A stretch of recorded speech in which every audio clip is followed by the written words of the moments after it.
Brought to you by V-Guard, co-powered by Sensodyne and Vimal. ಬಾಯಲ್ಲಿ ಹೇಳಿ ಕೇಸರಿ.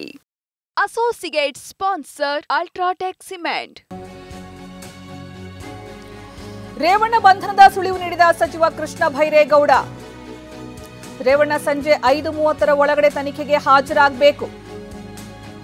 ಇಲ್ಲದೇ ಇದ್ರೆ ತನಿಖಾಧಿಕಾರಿ ಕ್ರಮ ಕೈಗೊಳ್ತಾರೆ. 5:30 ಒಳಗಡೆ ಎಚ್.ಡಿ. ರೇವಣ್ಣ ತನಿಖೆಗೆ ಹಾಜರಾಗಲೇಬೇಕು. ಹಾಜರಾಗದೇ ಇದ್ರೆ ವಿಚಾರಣೆಗೆ ಹಾಜರಾಗದೇ ಇದ್ರೆ ಖಡಾಖಂಡಿತವಾಗಿ ಬಂಧನಕ್ಕೊಳಗಾಗಬಹುದು ಅನ್ನುವ ಮಾತನ್ನ ರಾಯಚೂರಲ್ಲಿ ಕಂದಾಯ ಸಚಿವ ಕೃಷ್ಣ ಬೈರೇಗೌಡ ಹೇಳಿರೋದು. ರೇವಣ್ಣ ಬಂಧನದ ಸುಳಿವನ್ನ ಈ ಮೂಲಕ ಸಚಿವರು ಕೊಟ್ರ ಹಾಗಾದ್ರೆ, ಯಾಕಂದ್ರೆ ಇಲ್ಲಿ 5:30 ಒಳಗಡೆ ಎಚ್.ಡಿ. ರೇವಣ್ಣ ಹೇಗೆ ಹಾಜರಾಗ್ತಾರೆ ಅನ್ನೋದು ಕೂಡ ಒಂದು ಪ್ರಶ್ನೆ. ಯಾಕಂದ್ರೆ ಕೋರ್ಟ್ನಲ್ಲಿ ವಿಚಾರಣೆಗೆ ಬಂದಿದೆ. ಇಲ್ಲಿ ನಿರೀಕ್ಷಣಾ ಜಾಮೀನು ಅರ್ಜಿ ಪುರಸ್ಕೃತ ಆದರೆ ಜಾಮೀನು ಸಿಗತ್ತೆ, ಇಲ್ಲ ಅಂತಂದ್ರೆ ಜಾಮೀನು ತಿರಸ್ಕೃತ ಆಯಿತು ಅಂತಂದ್ರೆ ಎಚ್.ಡಿ. ರೇವಣ್ಣ ವಶಕ್ಕೆ ಪೊಲೀಸರ SIT ವಶಕ್ಕೆ ಹೋಗುವಂತಹ ಸಾಧ್ಯತೆ ಇದೆ. ಇಲ್ಲಿ 5:30 ಒಳಗಡೆ ಅವರು ತನಿಖೆಗೆ ಹಾಜರಾಗಬೇಕಾಗುತ್ತೆ. 3 ನೋಟಿಸ್ಗೂ ಕೂಡ ಎಚ್.ಡಿ. ರೇವಣ್ಣ ಉತ್ತರವನ್ನ ಕೊಟ್ಟಿಲ್ಲ ಅನ್ನುವಂತಹ ಕಾರಣ ಕೂಡ ಇಲ್ಲಿ ಪ್ರಮುಖವಾಗಿ ಕೋರ್ಟ್ ಮುಂದೆ ಇದು ತಗೊಳ್ಳೋಣ. ಇದು ಇನ್ವರ್ಟರ್ AC. ನೀವು ಗ್ಯಾಮ್ಲರ್ ಅಲ್ವಾ? ಗ್ಯಾಮ್ಲರ್ ಜೂಜಾಡ್ತಿರಲ್ವಾ? ನೀವು ಜೂಜಾಡ್ತೀರಾ? ಇಲ್ಲ, ಯಾರು ಏನು ಹೇಳಿದ್ರು ಅಂತ ನೀನು ಎಷ್ಟು ಕಾಸ್ಟ್ಲಿ ಹಾಗೂ ಡೆಲಿಕೇಟ್ AC ತಗೊಂಡು ಸ್ಟೆಬಿಲೈಸರ್ ತಗೊಳ್ಳಿಲ್ಲ ಅಂದ್ರೆ ಇದು ಜೂಜಾಟ ತಾನೇ. ಒಂದೇ ಫ್ಲಕ್ಚುಯೇಷನ್ ಗೆ ನಿಮ್ಮ ಇನ್ವರ್ಟರ್ AC ಪಾರ್ಟ್ಸ್ ಡ್ಯಾಮೇಜ್ ಆಗಬಹುದು. ಅದನ್ನು V-Guard ಉಪಯೋಗಿಸಿ ಸುರಕ್ಷಿತವಾಗಿರಿಸಿ. V-Guard, India's #1 stabilizer.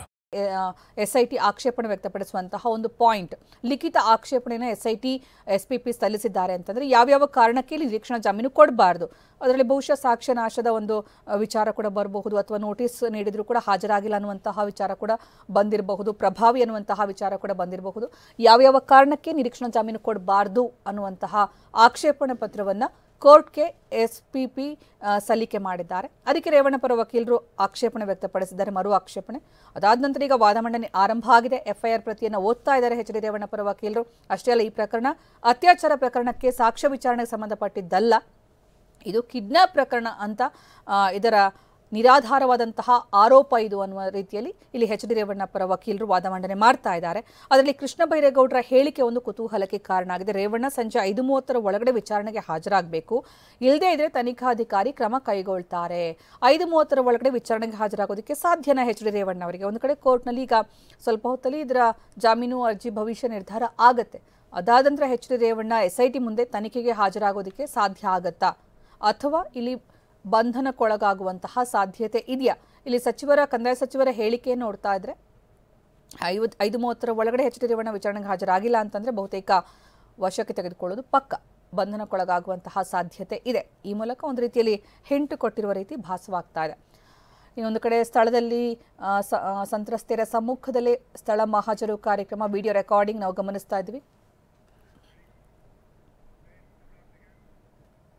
ಇನ್ನು ಸಂಸದ ಪ್ರಜ್ವಲ್ ರೇವಣ್ಣ ಅಶ್ಲೀಲ ವಿಡಿಯೋ ಕೇಸ್ಗೆ ಸಂಬಂಧಪಟ್ಟಂತೆ ಶಾಸಕ ಎಚ್.ಡಿ. ರೇವಣ್ಣ ನಿವಾಸದಲ್ಲಿ SIT ಇಂದ ಸ್ಥಳ ಮಹಾಜರು ನಡೆಸಲಾಗ್ತಾ ಇದೆ. ಇಲ್ಲಿ ಎಚ್.ಡಿ. ರೇವಣ್ಣ ನಿವಾಸದಲ್ಲಿ SIT ಇಂದ ಮಹಾಜರು, ಯಾಕಂದ್ರೆ ಸಂಸದ ಪ್ರಜ್ವಲ್ ರೇವಣ್ಣ ಅಶ್ಲೀಲ ವಿಡಿಯೋ ಕೇಸ್ಗೆ ಸಂಬಂಧಪಟ್ಟಂತೆ ಶಾಸಕ ಎಚ್.ಡಿ. ರೇವಣ್ಣ ನಿವಾಸದಲ್ಲಿ SIT ಇಂದ ಮಹಾಜರು ನಡೆಸಲಾಗ್ತಾ ಇದೆ. ಹಾಸನ ಜಿಲ್ಲೆ ಹೊಳೆನರಸೀಪುರದ ಎಚ್.ಡಿ. ರೇವಣ್ಣ ನಿವಾಸದಲ್ಲಿ ಮನೆಯೊಳಗಡೆ ಮಹಾಜರು ನಡೆಸಲಾಗ್ತಾ ಇದ್ದು, ಮಹಾಜರು ಮುಗಿದ ಬಳಿಕ ಹೊರಗಡೆ ಕೂಡ ಪರಿಶೀಲನೆ ನಡೆಸಲಾಯಿತು. SIT ಅಧಿಕಾರಿಗಳಿಂದ ಮನೆಯ ಹೊರಗಡೆ ಮಹಾಜರು ನಡೆಸಿದ್ದಾರೆ SIT ಅಧಿಕಾರಿಗಳ ಟೀಮ್. ಇಬ್ಬರು ಸಂತ್ರಸ್ತೆಯನ್ನ ಕರೆತಂದು SIT ಇಂದ ಸ್ಥಳ ಮಹಾಜರು 1.5 ಗಂಟೆ ಕಾಲ ಸ್ಥಳ ಮಹಾಜರು ನಡೆಸಿತ್ತು SIT. ಅಡುಗೆ ಮನೆ, ಬೆಡ್ರೂಮ್, ಸ್ಟೋರ್ ರೂಮ್ನಲ್ಲಿ ಮಹಾಜರು ನಡೆಸಲಾಗಿತ್ತು. ಸಂತ್ರಸ್ತೆಯನ್ನ ಕರೆತಂದು ಅವರ ಸಮ್ಮುಖದಲ್ಲೇ ಸ್ಥಳ ಮಹಾಜರು ಬಳಿಕ ಸಂತ್ರಸ್ತೆಯರಿಂದ ಹೇಳಿಕೆ ಕೂಡ ದಾಖಲು ಮಾಡಲಾಗಿತ್ತು. ನಾವು ಬೆಳಗ್ಗೆನೆ ಗಮನಿಸಿದ್ವಿ, ಅಲ್ಲಿ ಪ್ರಿಂಟರ್, ಮಾನಿಟರ್, CPU ಎಲ್ಲವನ್ನ ಕೂಡ ತೆಗೆದುಕೊಂಡು ಹೋಗ್ತಾ ಇದ್ದಂತಹ ದೃಶ್ಯ. ಎಲ್ಲ ರೀತಿಯ ವ್ಯವಸ್ಥೆಯನ್ನು, ವಿಡಿಯೋ ಹೇಳಿಕೆ ದಾಖಲಾತಿಗೂ ಕೂಡ ಎಲ್ಲ ರೀತಿಯ ವ್ಯವಸ್ಥೆಯನ್ನು ಮಾಡಲಾಗಿತ್ತು SIT ಕಡೆಯಿಂದ. ಇನ್ನು ಸ್ಥಳ ಮಹಾಜರು ಮಾಡೋ ಸಂದರ್ಭದಲ್ಲಿ ಸಂತ್ರಸ್ತೆಯನ್ನ ಕೂಡ ಸ್ಥಳಕ್ಕೆ ಕರ್ಕೊಂಡು ಹೋಗಲಾಗಿತ್ತು.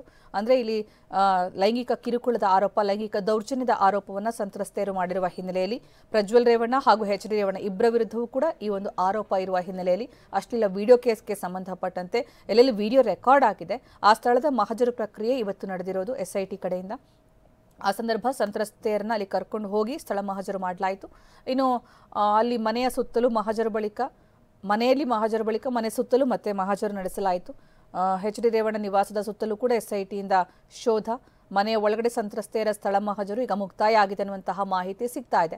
ಅಲ್ಲಿಂದ ಹೊರಗಡೆ ಕೂಡ ಮನೆಯ ಹೊರಗಡೆ ಕೂಡ ಮಹಜರು ನಡೆಸಲಾಗಿದೆ. ಇಲ್ಲಿ ಓಡಾಟ ನಡೆಸಲಾಗಿದೆ. ಮತ್ತೆ ಅಡುಗೆ ರೂಮ್, ಕಿಚನ್ ಜೊತೆಗೆ ಇನ್ನೊಂದಷ್ಟು ಸ್ಥಳಗಳಲ್ಲೂ ಕೂಡ ಮಹಜರು ನಡೆಸಲಾಗಿದೆ ಮನೆಯ ಒಳಗಡೆ.